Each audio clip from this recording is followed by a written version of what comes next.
నరసింహని దివ్య నామ మంత్రము చేత దురిత జాలములన్నీ త్రోలవచ్చు.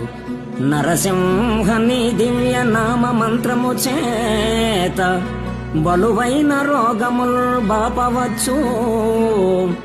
నరసింహని దివ్య నామ మంత్రము చేత రిపు సంఘముల సంహరింపవచ్చు.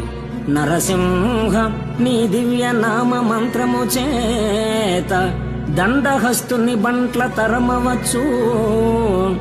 బలిరనేని మహామంత్ర బలము చేత దివ్య వైకుంఠ పదవి సాధింపవచ్చు.